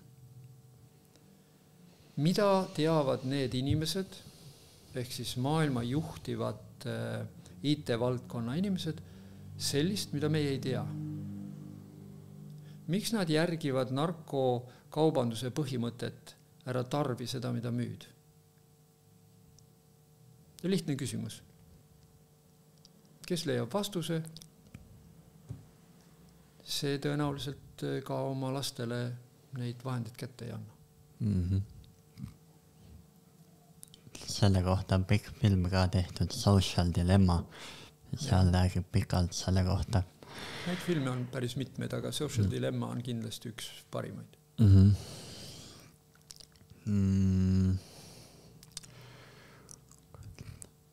Mul oli nagu, mul on eluaeg olnud selline mõte, et mina oma tulevasi lapsi nagu kooli ei taha panna, et ainult juhul, kui panen, et panengi Waldorf kooli või Kaia kooli või siis sinna Montessori kooli on ju.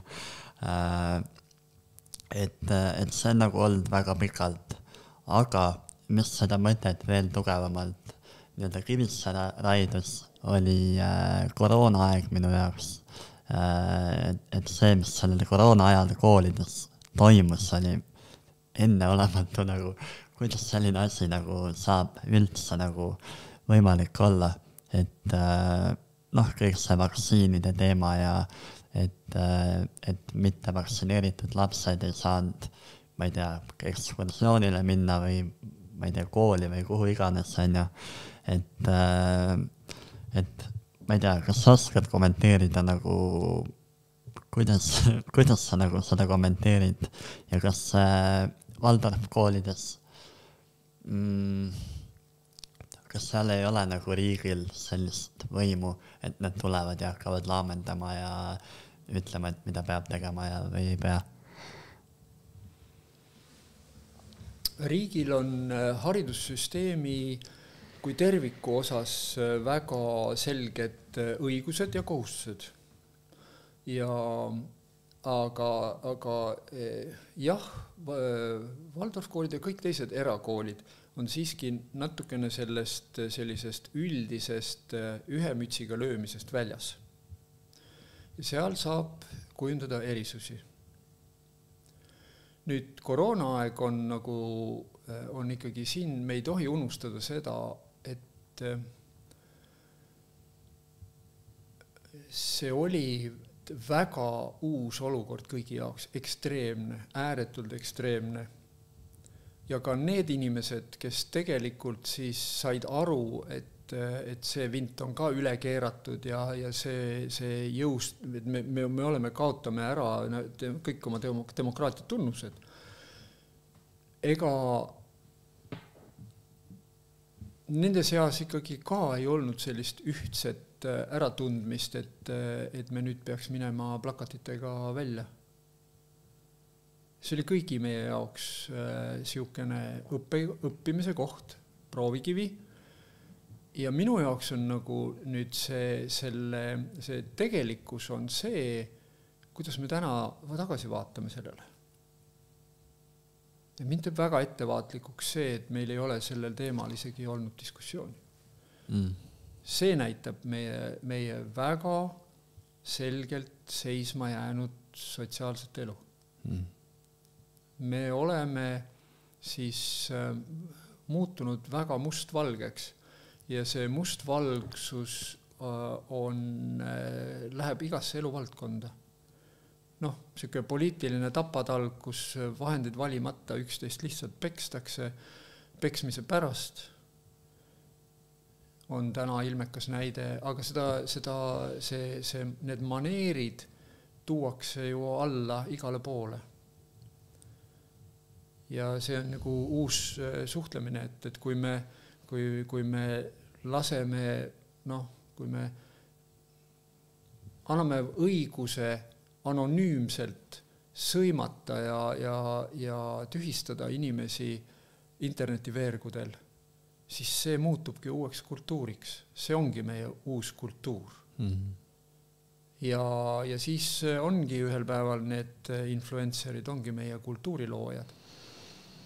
Ja meil ei ole mõtet uriseda, et see on ebakultuurne või midagi. Ei, see ongi meie uus kultuur.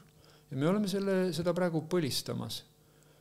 Aga ma väga loodan ja usun seda, et see tegelikult ei lähe niimoodi. Me oleme väike rahvas ja siin on nagu piisavalt ekstremistide kõrval ka piisavalt selliseid tasakaalukaid inimesi, kes suudavad rahulikult sisse välja hingata ja sellise esimese pasaraha mööda lasta ja näo silmad välja kraapida ja mõista seda, mis teise poolega toimub ja ikkagi jõuda sinna keskpõrandale kokku. Meie olime oma lastevanemate liiduga Eesti ühiskonna 1000-kordne vähendus. 1600 liiget ja meile esitati korduvalt ultimaatumeid, et me peame valima pooli. Ja me selgitasime, et me ei saa seda teha.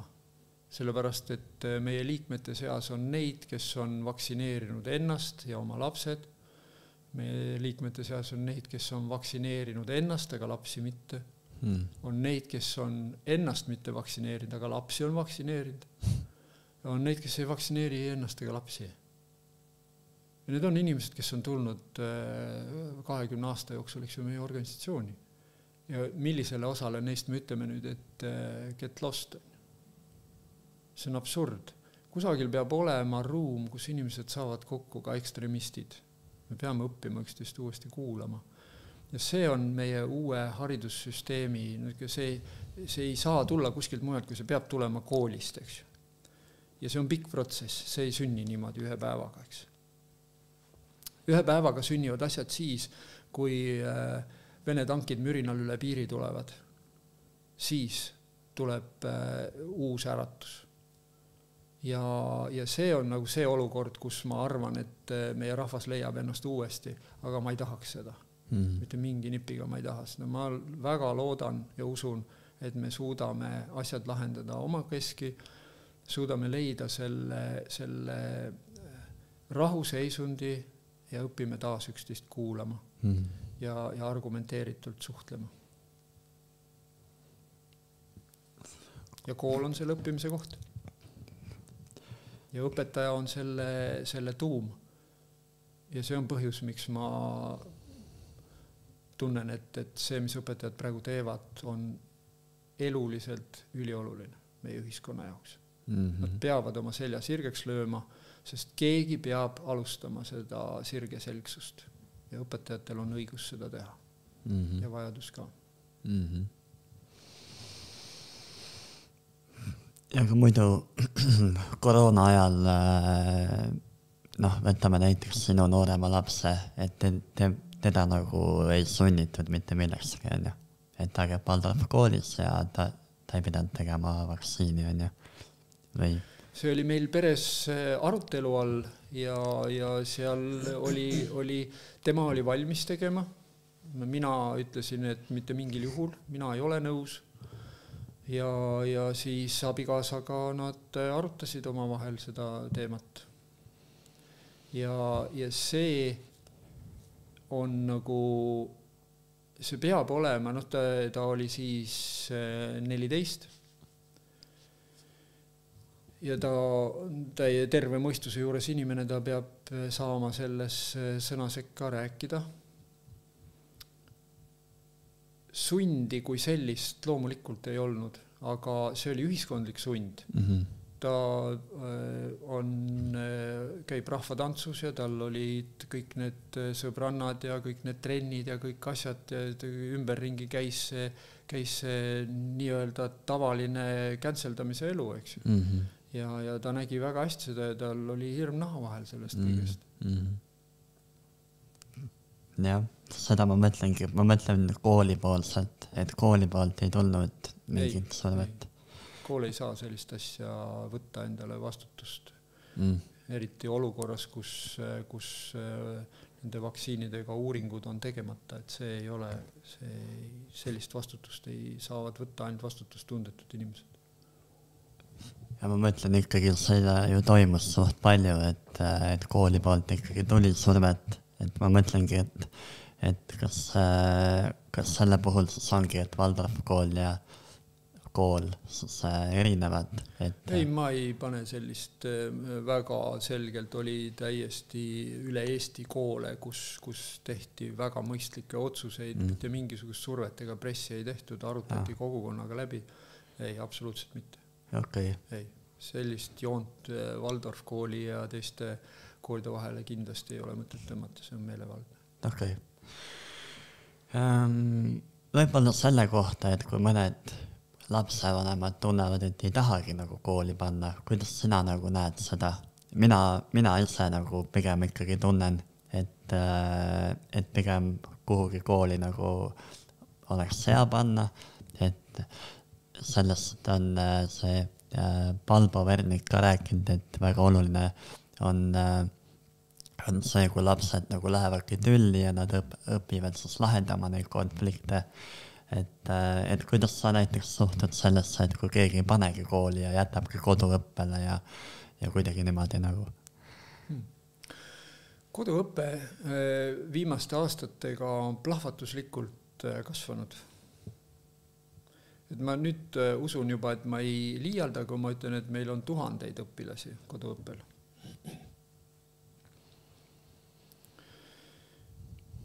Aga nendel lastel on kõigil kool. Nendel on üks kool, kelle juures nad tegelikult saavad õppematerjalid, vaatavad üle need programmid, käivad ennast koolitamas, lapsevanemad. Ja siis aeg-ajalt jälle see kooli personal siis kohtub õpilastega, arutleb nendega, vaatab, kuidas neil läheb, eks, ja vanematega. Ehk siis kool on neil ikkagi olemas. Aga see on väga võimas väljakutse vanematele. Ja müts maha nende vanemate ees, kes selle vastu võtavad. Ja ma tean väga palju, kes on suutelised oma lastele seda keskkonda looma ja kes rändavad mööda maailma ja paljud ka elavad lihtsalt Eestis ja ema või isa ongi kodus ja toimetab või on mõlemad ja tegelevadki permanentselt oma laste harimisega. Aga seal ei või tekkida mingeid puudujääke nii-öelda, ütleme, et selle suhtlemise koha pealt ja... No kui seda asja tehakse süsteemselt, siis ei saa kuidagi tekkida, sellepärast, et seal on sees kõik see sotsialiseerumise programmid ja asjad. Okay. Ja, see tähendabki seda, et see koduõppe, kui sa oled tõesti ekstreemolukorras, sa oled, ma ei tea, ei ole meil sihukest laidu või saart välja tuua, kus oleks kool või siis koduõppel lapsed.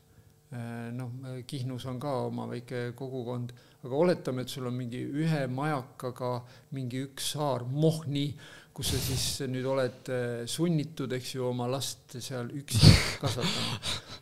Siis ka Mohnis on ikkagi see mõni kilomeeter aerutamist ja saab nagu minna Viinistu kultuurikeskusesse ja inimestega kohtuda.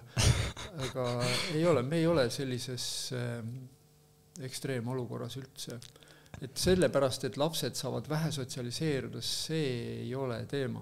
Ma olen Palboga 100% nõus, et lastel peab laskma läbi käia kõik konfliktid ja õppida läbi praktika. Nad peavad õppima läbi praktika, kuidas konfliktidest läbi tulla, kuidas hakkama saada.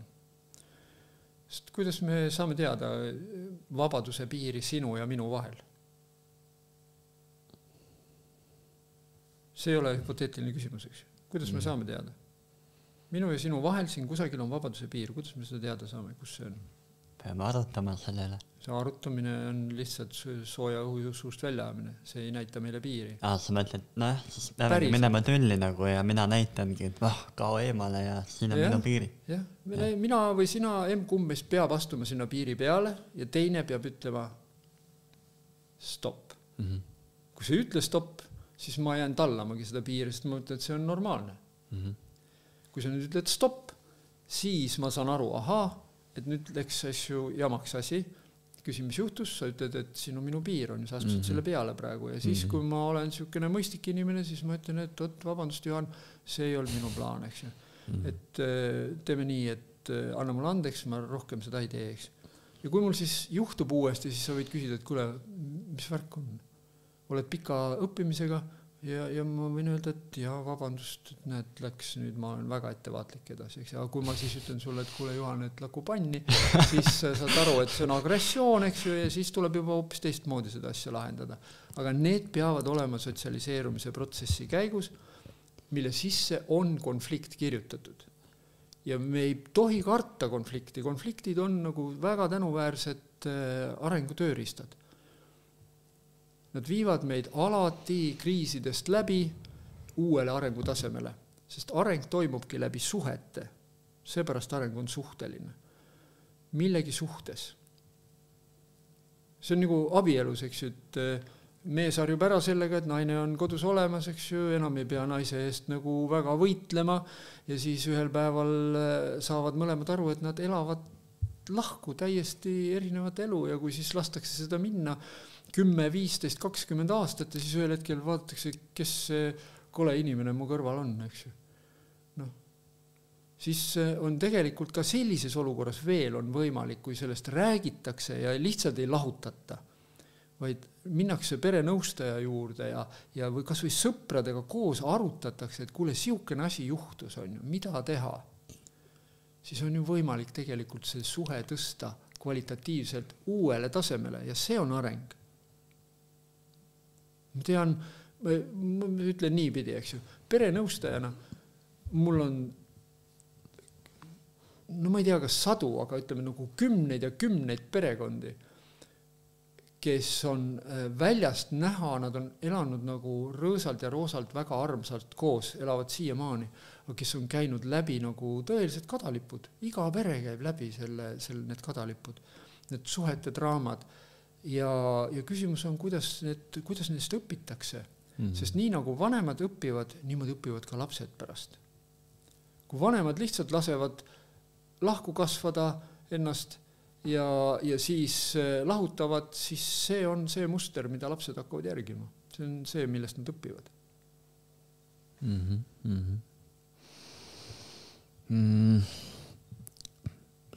Kas sul on mingeid mõtteid, kuidas seda kogu olukorda, mis hetkel nagu on nende koolide ja õpetajatega, milliseid samme nagu teha, et võib-olla mida saaks seda õpetajad teha, mida võib-olla saaks riik teha paremini või õpilased, lapsevanemad, et mingeid nagu soovitusi või näpunäiteid või midagi, kas...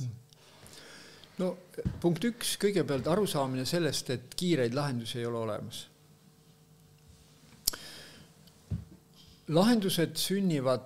Päris lahendused sünnivad rohujuure tasandil. Ehk nad sünnivadki peredes ja selleks, et nad saaks peredes sündida, selleks peavad nad sündima tegelikult ideaalis koolis, eks.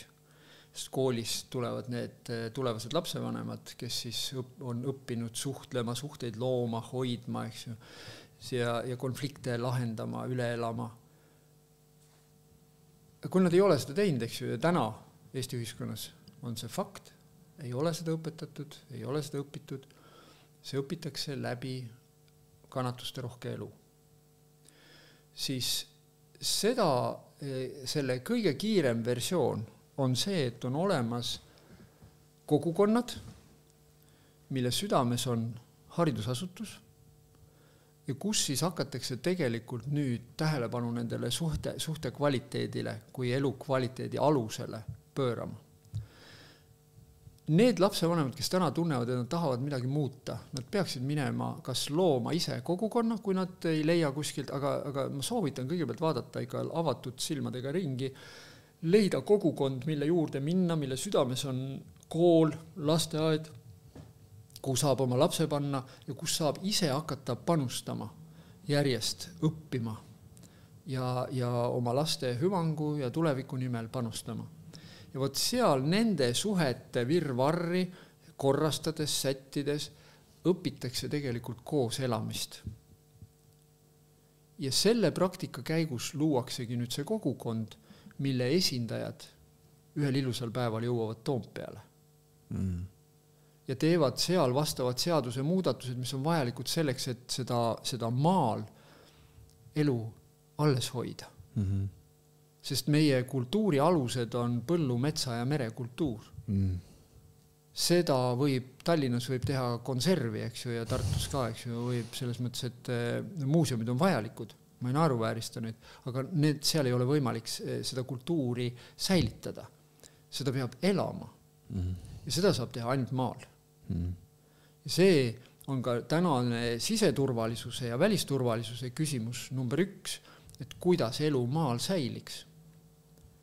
Kui minu kolleeg Ukrainas, ma helistasin talle, kui see täismõõdus sõda puhkes ja küsisin, et kuule, mis me saame teha, et ukrainlased tulevad ja me oleme valmis tegema ukrainakeelseid koole ja ta ütles, et ei, et ärge nähke vaeva, et need valdavalt, kes tulevad, need ei valda ukraina keelt. Et need on tõenäoliselt, nad on sõjakoldest, nad on nii nagu teie Kohtla-Järve, eks ju. Nad tulevad ja räägivad vene keelt, on ju.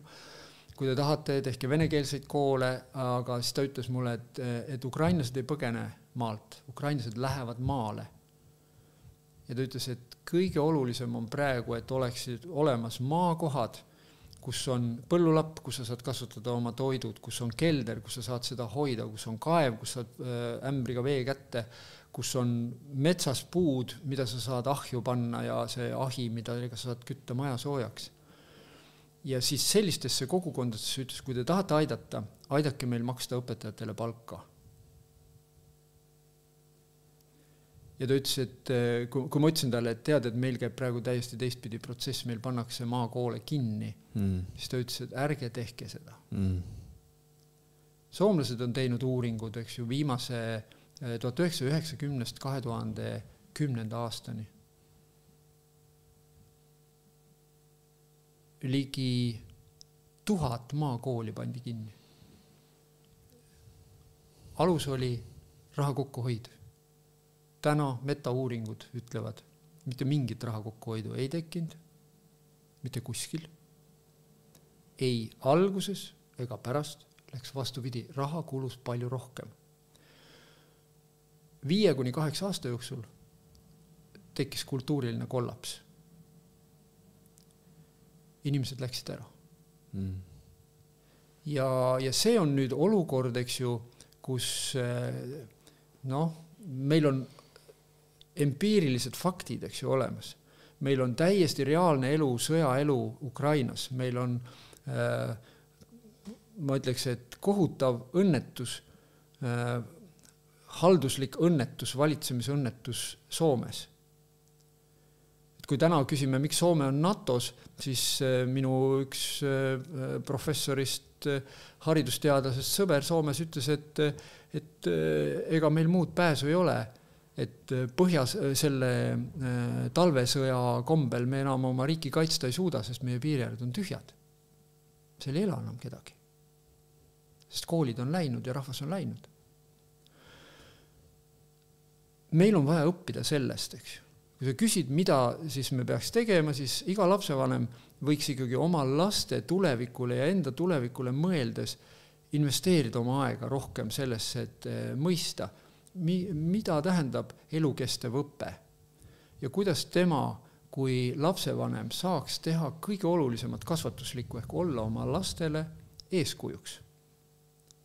Minna kooli, õppida, olla selle kooli ülesehitamise juures abiks ja vajadusel minna aastate pärast poliitikasse ja jõuda otsaga välja Toompeale ja teha seadused, mis lubavad selle maaelu püsima jääda ja kestma jääda ja meie kultuuril, keelel ja elulaadil püsima jääda.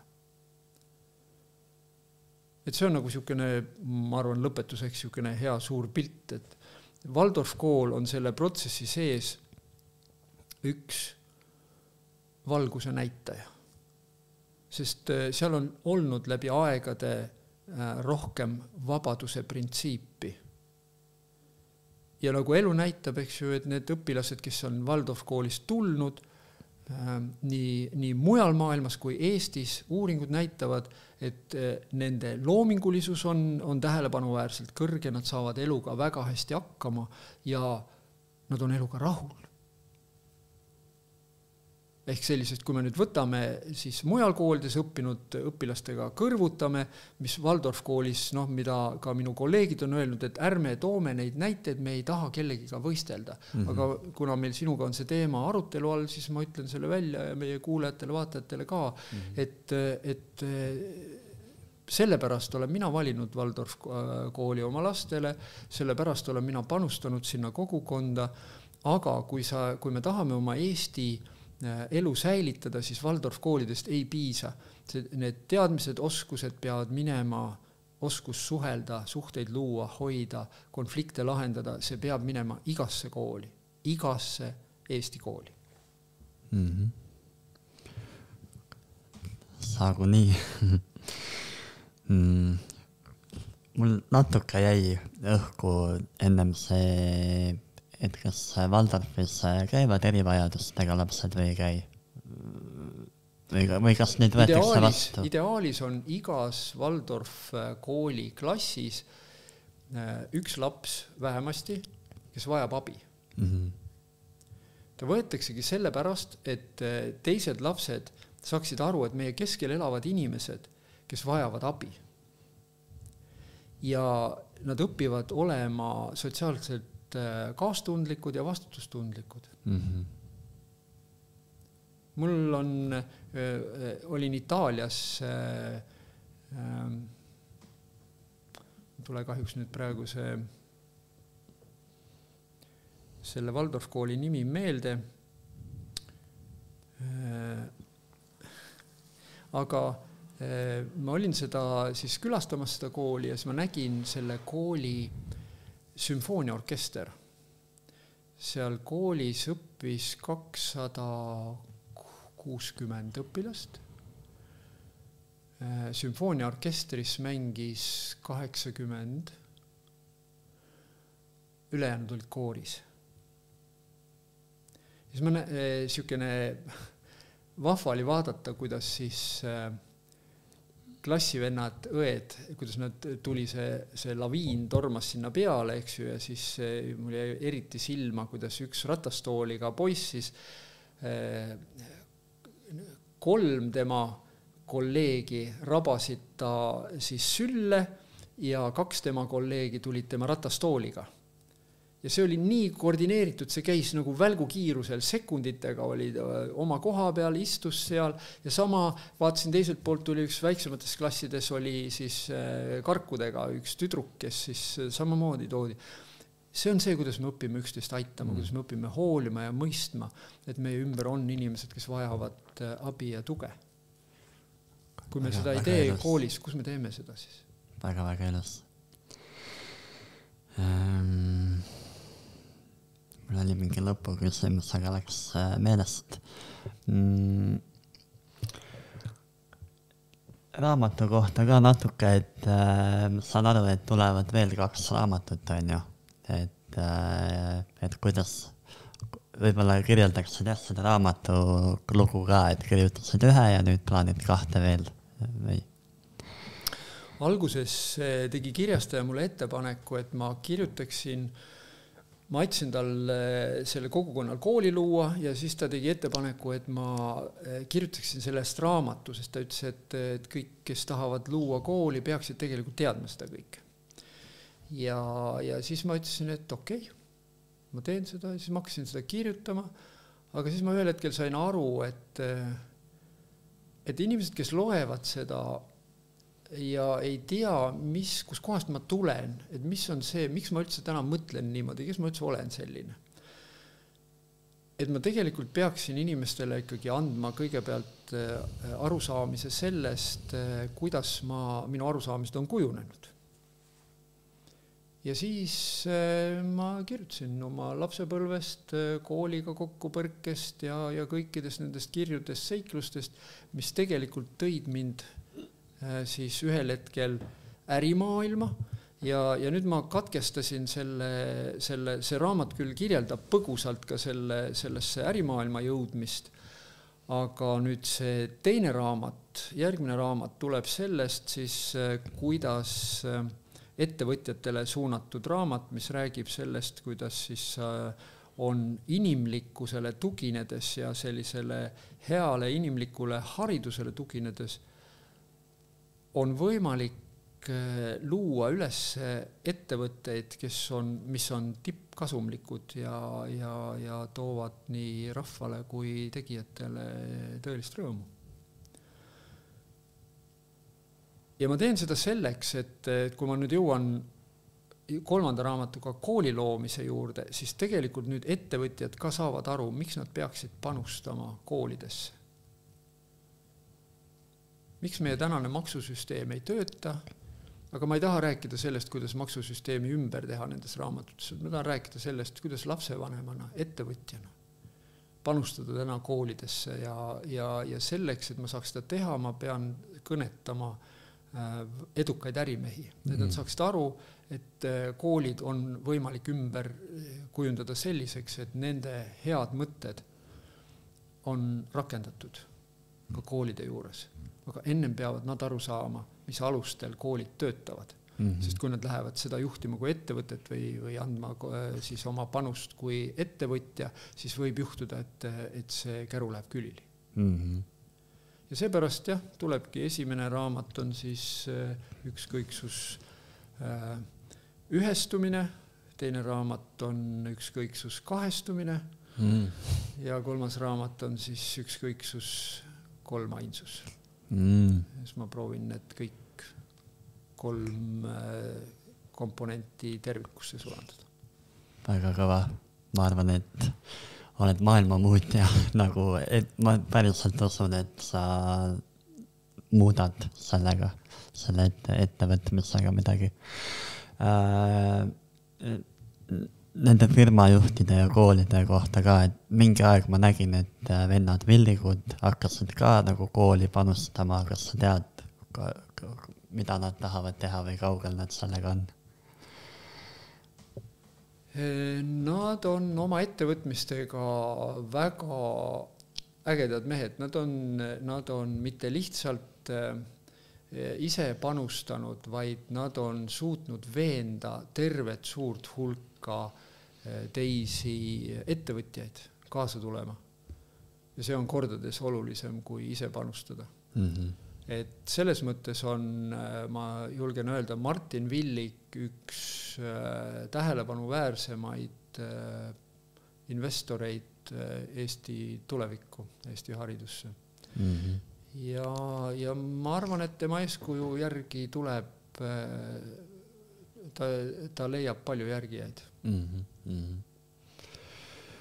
Edu neile ja edu kõigile ja edu sulle ka ja üli suur aitäh, et tulid täna, et see tähendab mulle väga palju, et olen pikalt olnud jälgija ja väga austan kõike, mis sa teed ja räägid ja et olen üli tänulik, et soovid kuidagi siia lõppu midagi öelda või midagi taotleda või kellelegi soovida midagi või? Ma tänan sind, et sa kutsusid ja et sa sellega tegeled, millega sa tegeled. Aitäh. Aitäh ja aitäh kuulajatele ka ja vaatajatele, et olen väga tänulik, et kuulate ja näeme jälle. Tšau, aitäh.